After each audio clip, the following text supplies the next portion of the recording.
Bryan Cranston is one of the most recognisable faces you're ever likely to see on TV. Most people first met him as Hal, a lovable, chaotic dad in Malcolm in the Middle, or later as Walter White in Breaking Bad. But he didn't appear out of nowhere. His face had already been floating around your TV for 20 years. Ladies and gentlemen, this is how Bryan Cranston got famous, eventually. He started in 1980, a TV movie based on the true story of Harold Krenz, To Race the Wind. Harold went blind at 9 and went on to graduate from both Harvard and Oxford before becoming a lawyer. Bryan Cranston played quarterback in a blinking or missing kind of part. It wasn't big or meaningful to the story, it didn't even earn him a credit, but it was a start. After that he picked up some voiceover work in early anime dubs. I won't try and give you the original names, but Galaxy Express 999 and Call of the Wild Howl Buck are their English names. He's real strong, a mixture of German Shepherd and St. Bernard. He also enjoyed a spot on Days of Our Lives as Cousin Daryl before appearing on fictional talk show Crisis Counselor as Sam in 1982. The show, if you've never seen it, was somewhere between Jerry Springer and a soap opera, if you can imagine such a thing. Sam was a man trying to save his marriage, despite having a fling with another man. Scandalous for the time. That same year, he turned up in Chips as Billy Joe, a small role as a small-time criminal, but at least this time he was credited. Next came his first real run, 10 episodes on the soap Loving. He played Douglas Donovan. It wasn't glamorous, but it was steady work and had a chance to get his face out there. From there, it was a steady stream of one-off appearances on big shows of the time. Cover Up, which is an interesting one. It's his first villain of the week kind of role. I mean, obviously it was quite some time before we'd see him as the ultimate TV villain, so things like this are always fun to watch. From there, it was other small roles in popular shows of the time, Werewolf, Hill Street Blues, and of course small roles in made-for-TV movies like Return of the $6 Million Man and Bionic Woman, that kind of thing. He was always working but rarely noticed, the kind of actor you recognise but can't quite place. That trend continued in the late 80s with bit parts on soap operas like Falcon Crest and other popular shows like Baywatch.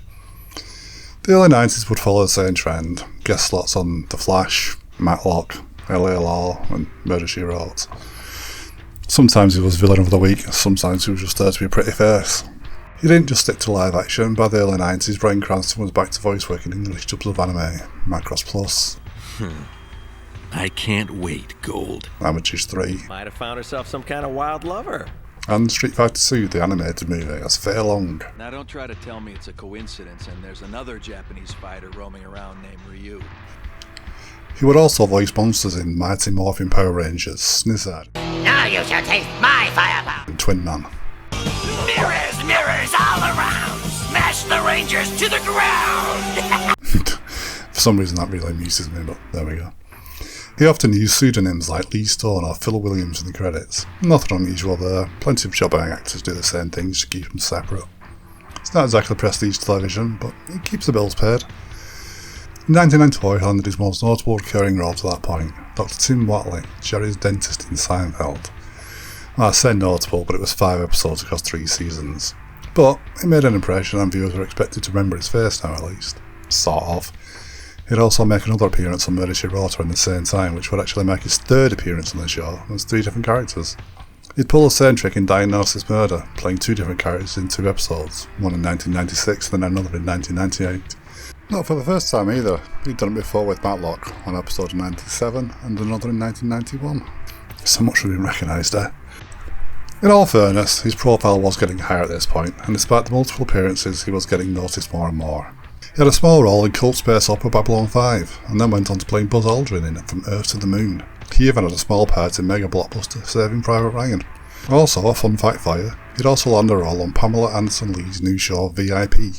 It was a glossy tongue-in-cheek action series that was riding high on her popularity at the time. In that same episode, Dean Norris. Years before, it'd be Hank Schrader alongside Bryan Cranston in Breaking Bad. Funny old world. While these were all solid performances, it still wasn't true breakout territory. And then came a job that, well, it wouldn't change things overnight, but would prove very important later, The X-Files. At the time the show was at its peak, some of its best episodes were being produced and everyone was watching it to find out what happened next. In the 6th season, one of the veteran writers of the show, Vince Gilligan, had written an episode called Drive. The episode centred around a Patrick Crump, a man suffering from a bizarre and fatal condition that forced him to keep moving west at high speed or die from the pressure building in his skull. He ends up kidnapping Mulder in an escape from prison after he's arrested while trying to save his wife from the same fate. A good chunk of the episode is just him in the back of the car. We get to know more about him through his conversations with Mulder, and somehow Bryan Cranston makes you feel for him. Beneath all the bluster, there's desperation that pulls you into the story. I didn't know what the hell to do.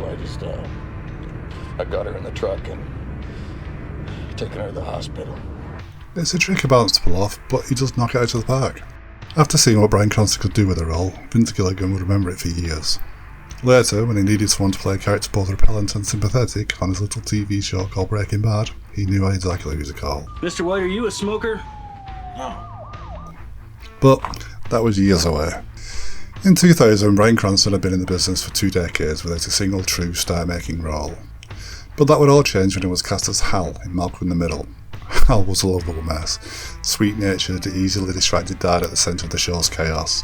Across more than 150 episodes and 7 seasons, Bryan Cranston got to show off his comedy chops, his physical timing, and a surprising emotional range.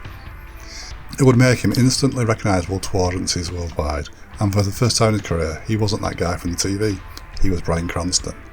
Hal may have made him a household name, but it also put him firmly in the comedy dad box.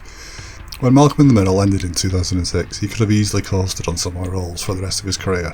But no, instead, in 2008, he took on a character that would completely change how audiences saw him, Walter White in Breaking Bad. On paper, it's a big leap. To go from a well-meaning suburban dad to a desperate high school chemistry teacher diagnosed with terminal lung cancer, who then turns to cooking mess to secure his family's future. But for Vince Gilligan, it made perfect sense. He'd seen exactly what Bryan Cranston could do in his earlier X-Files episode. The show starts with Walter as a sympathetic, even pitiful figure.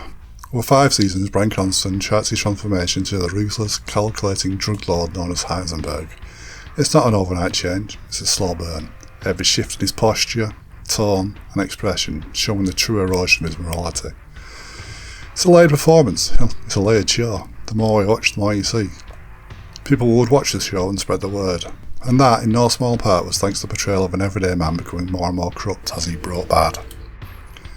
In fact, one of the things you'd hear a lot when talking about it with people at the time was, but that's Malcolm's dad.